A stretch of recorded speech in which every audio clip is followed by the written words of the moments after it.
Welcome to Think Big with Dan and Qasim. Join hosts Dan Melnick and Qasim Masood as they explore big ideas, limitless possibilities, and engage with visionaries, entrepreneurs, and thought leaders who dare to dream big, get inspired, motivated, and find practical tips for personal growth. Think big, dream bigger, and ignite your potential.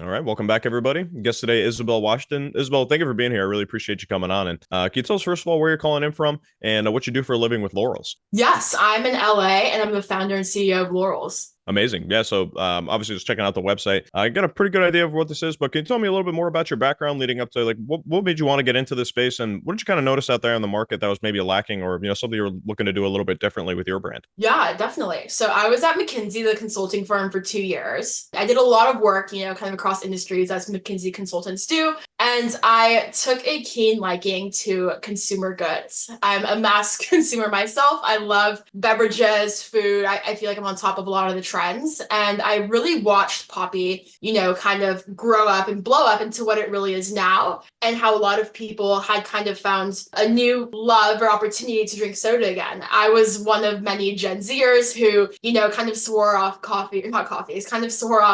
soda early and was like, I'm just going to drink sparkling water for the rest of my life. So it wasn't really until, both Poppy and Olipop kind of created something that was, better for you than soda, both from a caloric perspective, but also like the prebiotic benefits that they're about. And I was kind of looking at the marketplace and I saw there wasn't really anything like it in the coffee space. There's obviously, Starbucks and Dunkin' that, 350, 400 calories, pump full, over 40 grams of sugar, but they're super good. And they're category leaders because they're super good. Despite it not being something you probably should drink every day, people do. And, kind of on the flip side, especially living in LA where there's Erewhon, I have an Erewhon membership, so I'm there pretty regularly.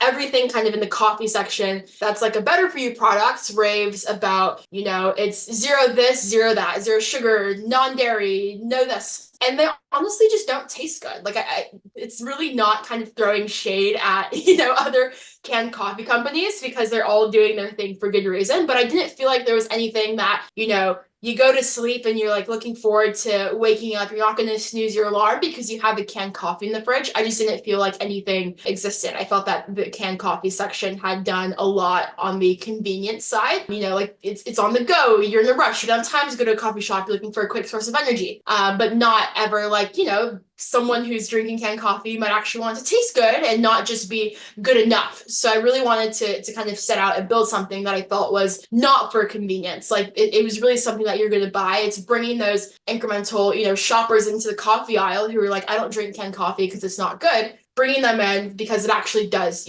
taste good and fulfill a need. It's amazing. And tell me a little bit more about the product as well. I mean, I was obviously taking a look at the website and what I could see on there briefly. So I see this mention of A2 dairy. Can you tell me a little bit more about what that is? That's not something that I've heard before. I mean, I've heard a lot of things from a lot of brands that come on the podcast and just what you see out there of the zero everything and all that kind of stuff like you mentioned. Yeah. But this is something new. I've not heard of this. So can you tell me a little bit more about what that means exactly? Yeah. So what I always like to say is that oftentimes people have not heard of A2 dairy. They've heard of Alex Ice Cream, which is a large ice cream brand, and they actually use A2 dairy in their formula. And they were kind of like the first mass consumer product to use A2 dairy. So A2 refers to a specific beta-casein protein that is in all mammals' milk, including humans. So it's a digestible protein. It's why people are able to break down milk. When cows started being commercially produced, like in mass, to kind of support, the bustling capital infrastructure we have in this country, a genetic mutation happened, which is called an A1 protein,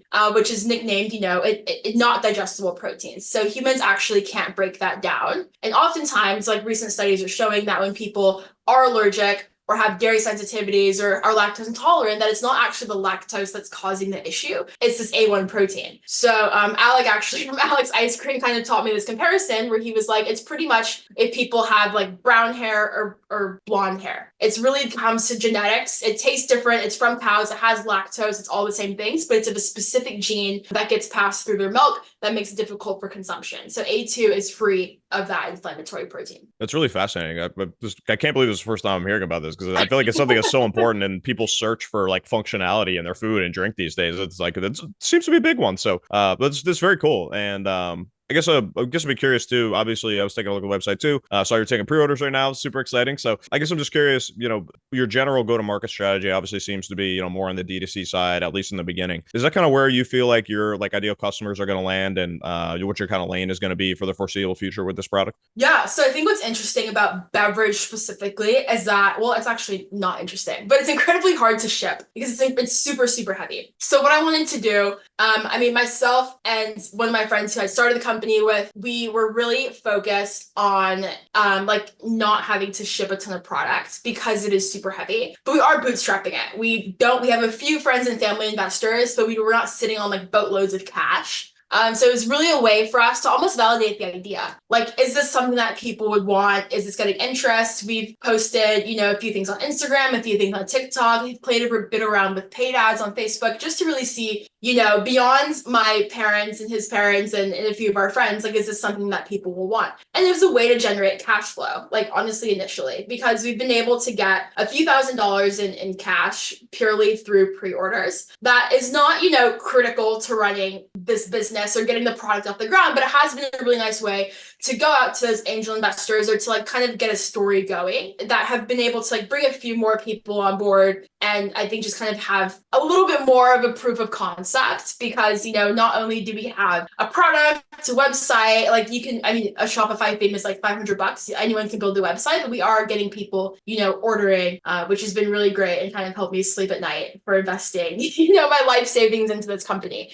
So I think that was kind of the D2C play. I don't really see it being a large part of our go-to-market strategy because, shipping 4 cans across the country is over $10. Like, it's just not really a way. As a consumer, I'm not going to buy $20 coffee and also pay another $10 for shipping. It's just not super feasible. And the margins just aren't really there. Like, there's no way for us to really support that long term unless we figured out like some massive shipping hacks. So our go-to-market strategy largely is focusing really deep in LA because I feel like if you can't win in LA where people are, at the forefront of health, at the forefront of caring about all these things, it's going to be really difficult to bring that to another market. So we're focusing very heavily, on the Erewhon, the Bristol Farms, the Gelsons, and a lot of those kind of specialty and independent stores, and not focusing, I don't want to have a company who's reliant on paid ads. There's a lot paid there, but I've seen a lot of people, I went to USC and it's bred a ton of entrepreneurial brands, including, like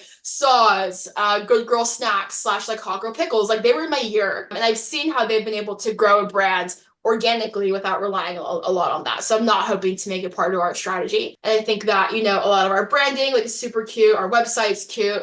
I think that we have a really great product. So I think that there's a lot to be done by, getting cans in hands and meeting people. Yeah, no, I think it's a great perspective. And I love chatting with people that are kind of on the stage of growth that you are with your brand, because but getting off the ground stage is, I think, where a lot of people can abandon their like ideas and passions, what they're trying to do. And it can be really difficult. But I think your perspective is really important to kind of have this proof of concept before you go into conversations with investors or distributors or retailers. It can be really difficult to go into those conversations with not a lot to show. And even doing something like you've done with, maybe, a few $1,000s in pre-order sales, it can go a long way in those conversations. I think a lot of folks try to go into retail right away. And, even if you get a deal, it's probably going to be a bad deal because, one, you don't know because you haven't been there, but also you don't really have anything to show. Right. So I think it's really important for anybody listening. We have a lot of other entrepreneurs that listen, or people that are looking to get into their first kind of entrepreneurial venture in the CPG space, it seems. And so your perspective is super valuable there. I appreciate you sharing that. And yeah, I guess so. It's hard.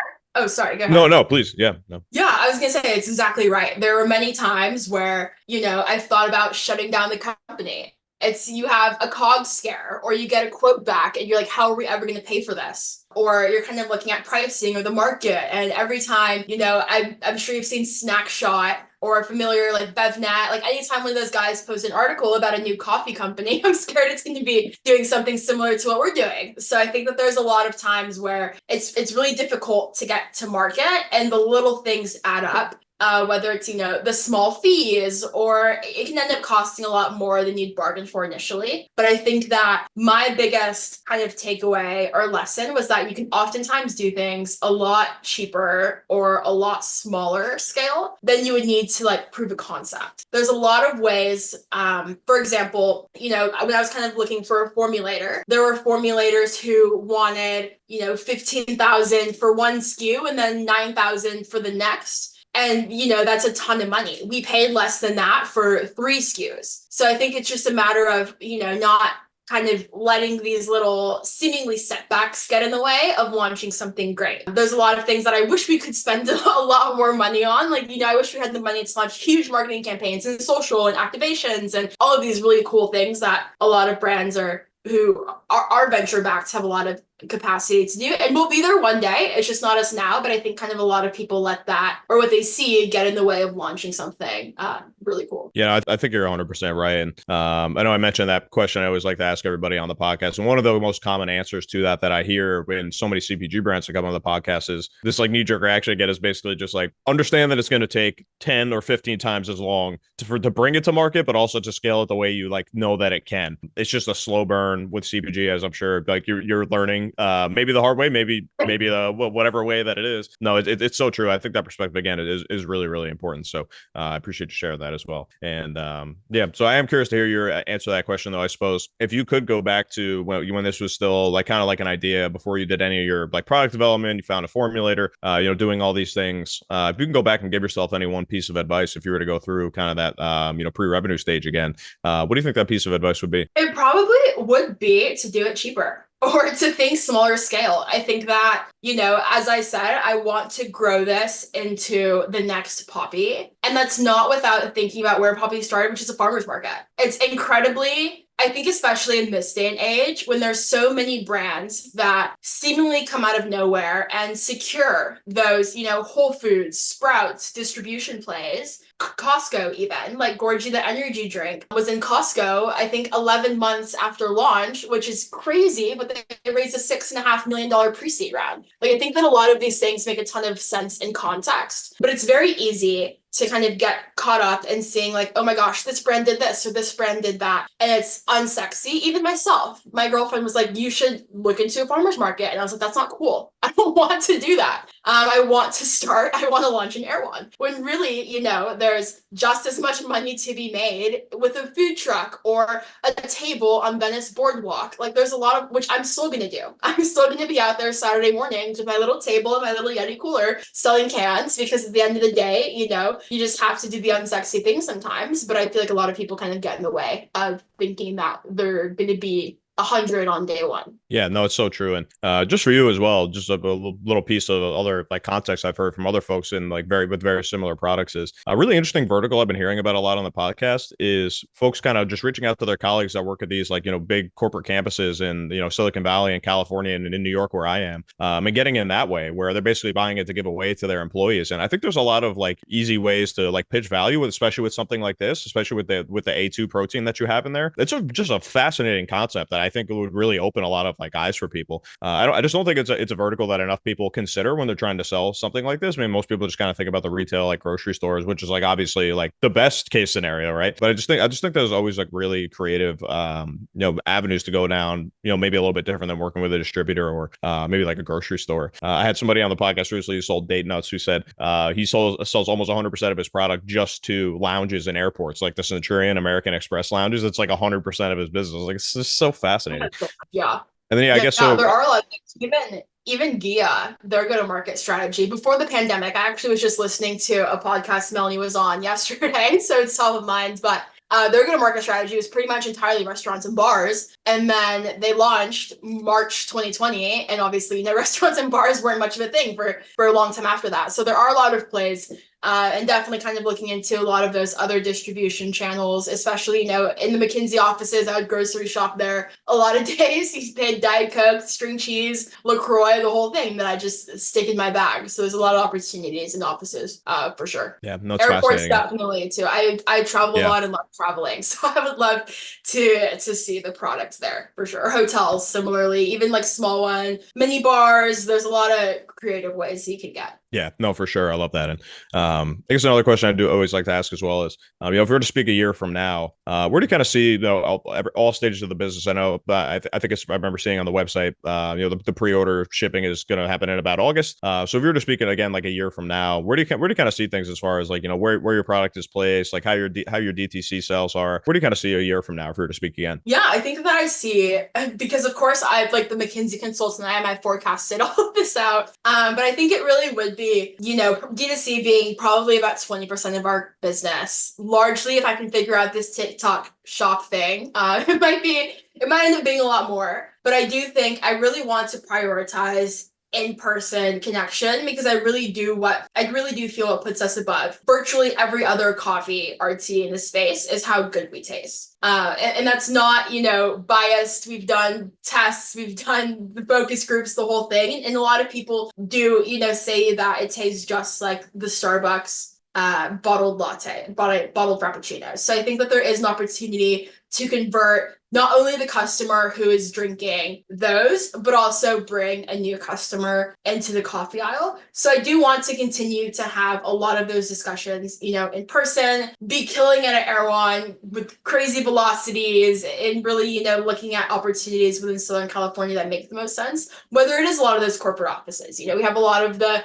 tech, but either here or in San Francisco, that's obviously a huge opportunity there. And thinking through what other strategic plays we could make in the near term. No, it's amazing. And Isabel, I just want to give you an opportunity as well, just to shout out your website, any social media that anybody should know about, if somebody listening might be interested in reaching out to you for potential business partnership, or just wants to, maybe place a pre-order with you guys. What's the best way to stay in touch with you all? Yeah, so it's drinklaurels.com, and that's our website, our social, everywhere you can find us. We're Drink Laurels, and then you can reach out to me directly. It just Isabel@drinklaurels.com. Amazing. So I just want to say thank you again for coming on. I really appreciate your passion for what you're doing. I think it's really important, and yeah, just want to wish you the best of luck and continued success in everything that you're doing, and really looking forward to staying in touch as well, and be very curious to know how things pan out for you with the rest of your pre-orders and beyond. So really looking forward to staying in touch too. Thank you again for coming on. Yeah, thanks, Matt. I appreciate it. Thanks, Isabel. Thanks, everybody.